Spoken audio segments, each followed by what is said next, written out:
Good evening. Welcome to the regular session of the City of Beaumont Planning Commission for March 12th, 2025. We'll call the meeting to order at 6 o'clock p.m. Could I get a roll call, please, for attendance? Commissioner Cooley stated he would be absent this evening. Commissioner Copeland? Here. Commissioner Cueva? Present. Vice Chair Smith? Here.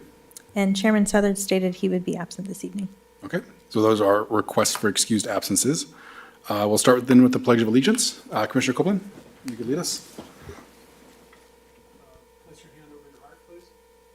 I pledge allegiance to the flag of the United States of America and to the republic for which it stands, one nation, under God, indivisible, with liberty and justice for all. All right, do we have any adjustments to the agenda at this time? No adjustments. Okay, any conflicts of interest to disclose?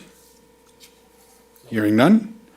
We'll move to the public comment period. The meeting will be open to the public and conducted in virtual format to be inclusive of all participation preferences. Public comment participation is encouraged by emailing any comments to the city clerk's office or by calling in using the phone number provided on the front of the agenda. Do we have any public comments at this time for items not on the agenda? I have no written requests. Mia, do we have any callers on the line? No callers. Okay. Move on to our action items for tonight. Item C1 is the approval of the minutes from the February 12th meeting and the February 13th workshop. Second. Okay, we have a motion and a second. Roll call vote, please. Commissioner Copeland? Aye. Commissioner Cueva? Yay. Vice Chair Smith? Yes. Thank you. All right, item number C2 is conditional use permit number CUP 2025-0009 and an amendment to CUP 2024-0001 for a request for an ABC Type 47 on-sale general eating place license and a public convenience of necessity finding at 410 East 6th Street. We'll take the staff report, please. Good evening, Chairman and Commissioners. Katie Jensen, Planning Staff.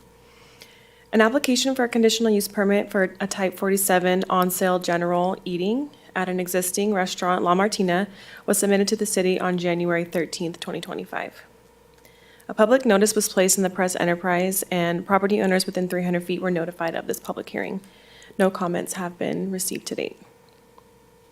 The municipal code allows alcohol sales subject to a conditional use permit per table 17.19-1. The applicant currently does have a valid ABC license for a Type 41 on sale of beer and wine, which was approved last year by Planning Commission on March 27th of 2024. Approval of this conditional use permit of the Type 47 will allow for the sales of beer, wine, and additionally liquor. The project is exempt from CEQA as a Class 1 existing facilities categorical exemption. The property is zoned downtown mixed use and has a general plan land use designation of downtown mixed use. It is located in Census Tract 440, which allows one on-sale license based on the current population ratios.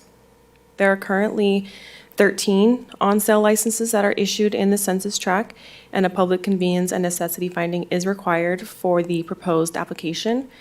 I do want to mention that out of those 13, one of those is the current license that La Martina does hold. ABC also recommends separation requirements of 600 feet from sensitive uses. This is located at least 600 feet from schools, parks, and places of worship. ABC will not issue a license to a new retail location within 100 feet of a residence unless the applicant can demonstrate that the use will not interfere with the residents' enjoyment of their property. And this site is located at least 300 feet from any existing residences in the area. The required conditional use permit findings can be adequately met and are included in the staff report. At this time, staff does recommend that the Planning Commission hold a public hearing and approve CUP 2025-0009 and public convenience and necessity, subject to the proposed conditions of approval, and direct staff to prepare a notice of exemption to file with the Riverside County Clerk Recorder. This does conclude my presentation, and I'm happy to answer any questions you may have. Thank you. Any questions for staff? Or any discussion?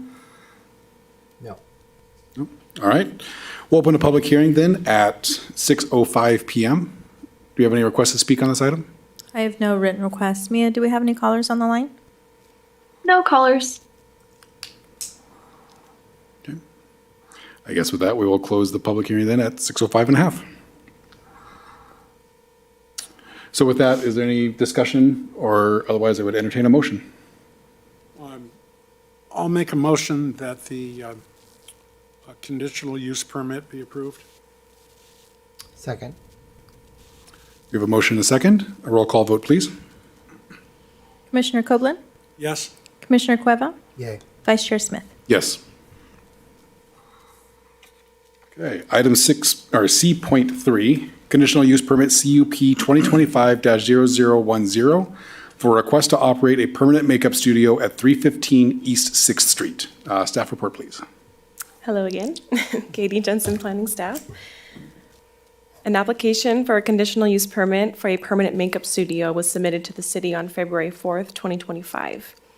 A public notice was placed in the press enterprise, and property owners within 300 feet were notified of this public hearing, and staff has not received any comments to date. The permanent makeup process uses cosmetic tattooing tools, and the municipal code allows for tattooing subject to an approval of a conditional use permit. The permanent makeup will operate at a new proposed business called Beauty in the Brow. The permanent makeup will only be administered by the owner, and the owner currently has one employee operating as an esthetician. The proposed hours of operation are Monday through Friday, 9 a.m. to 6 p.m., Saturday, 9 a.m. to 2 p.m., and closed on Sundays. Riverside County Health Department required the business owner to have a hand washing sink that administered hot and cold water in the permanent makeup room. Applicant has received their health permit from the county along with a commercial plumbing permit that was issued by our building department for the sink. This project is exempt from CEQA as it qualifies for a Class 1 existing facilities categorical exemption. The property is zoned downtown mixed use and has a general plan land use designation of downtown mixed use. The site currently is developed with a 4-unit tenant building located at 315 East 6th Street. These required CUP findings can be adequately met and are included in the staff report. And at this time, staff recommends that Planning Commission hold a public hearing, approve CUP 2025-0010, subject to the proposed conditions of approval, and direct staff to prepare a notice of exemption to file with the county clerk recorder. This concludes my presentation, and we do have the applicant here tonight in case you guys have any questions for them. Thank you. Any questions for staff? No. I just want to make sure of one thing. So the restroom sink that is shown on the site plan, or on the floor plan, that is sufficient enough to meet that that requirement to have a sink, even though it's also used for a public restroom, correct? I believe there's 2 sinks now. There's one in the public restroom, and there was an additional one added in the permanent makeup room to administer hot and cold water. Okay. So if you look on the site plan, the X is the additional sink, and then you see the sink in the current bathroom. Okay. Okay.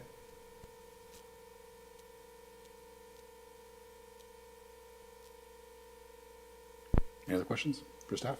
Okay. All right, with that, we'll open the public hearing then at 6:10 p.m. Do you have any requests to speak on this item? I have no written requests. Mia, do we have any callers on the line? No callers. It's Bill as the applicant is here. You want to come up and say a couple words real quick about your business? This is going quickly, so put you on the spot.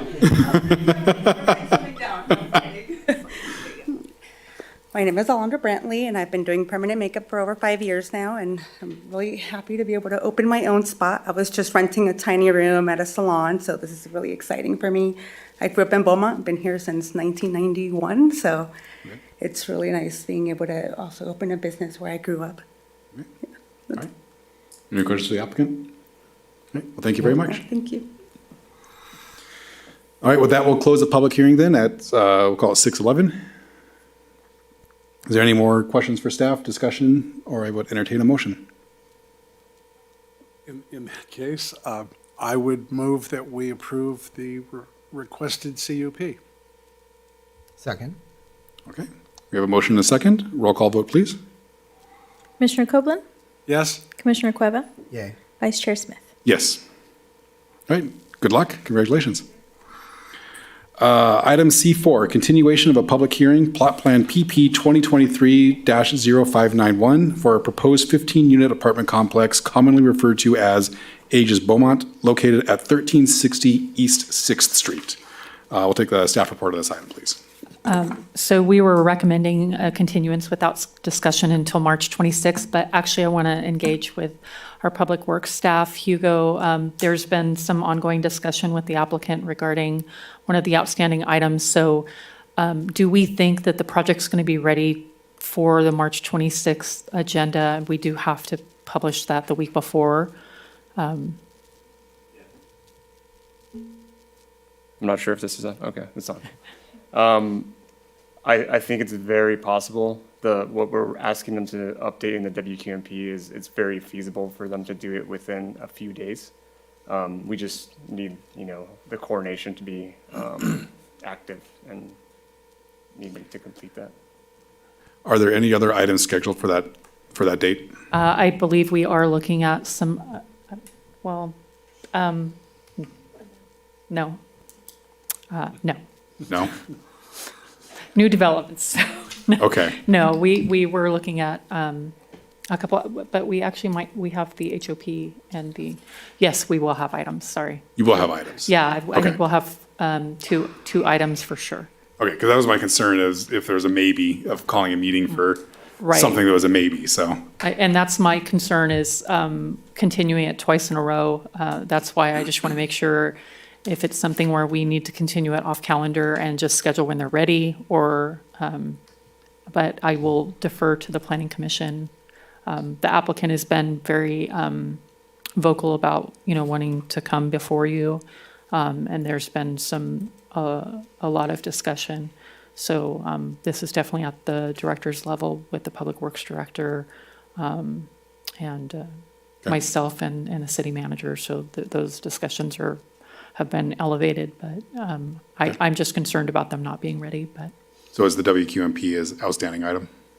Yeah, WQMP is the outstanding item. They have to update a few design calculations within the WQMP. The actual report, I think, the level of completeness is almost there. Okay.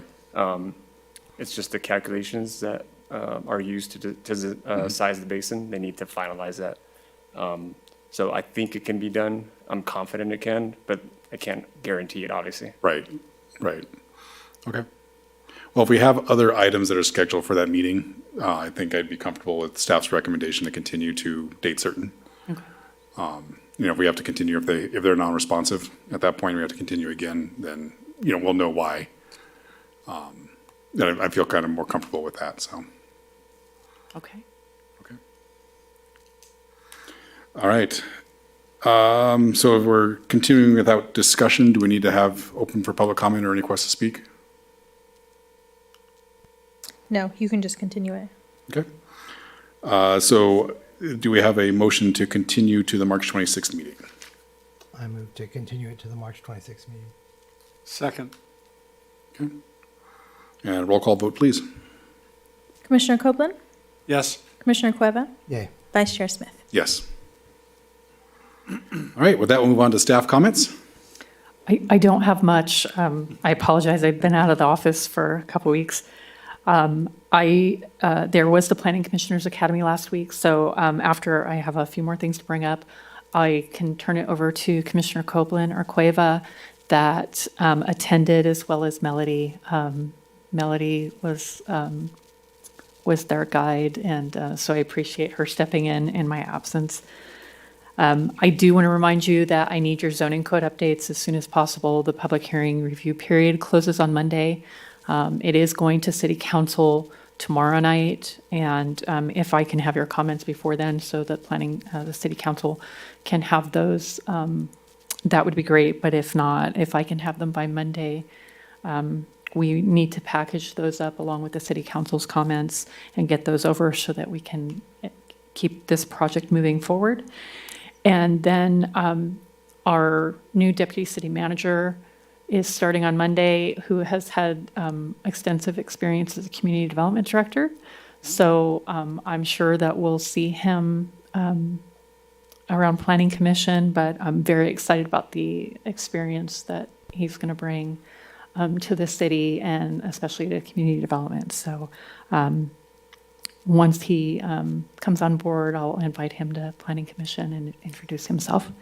And that's all I have. So if the commissioners have anything that they'd like to share with the group regarding the Planning Commissioners Academy, the floor is yours. For being the first time to attend the Planning Commissioners meeting or seminar, very interesting to see the other side of it, the other side of the coin.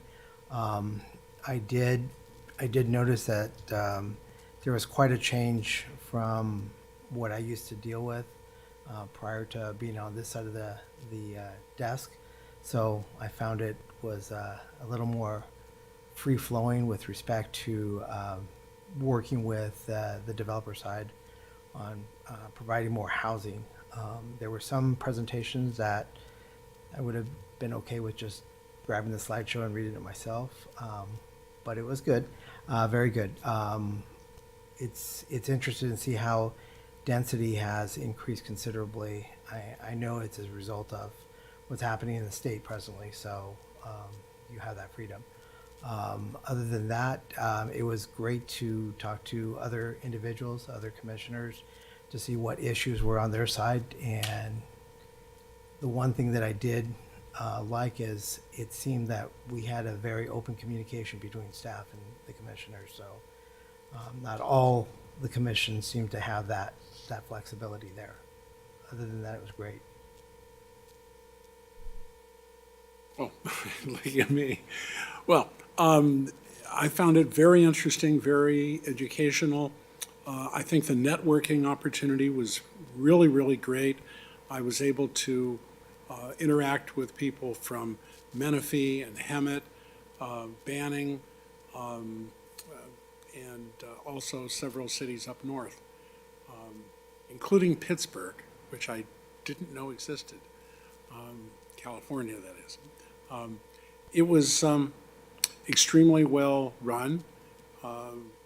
It was a tight ship, and I found it extremely beneficial.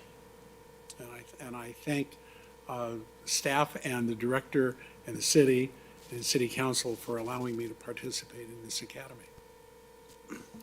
It is our goal as we work through the budget process is to make sure that we have it available to at least a few commissioners. It depends on our budget constraints and, typically training gets cut.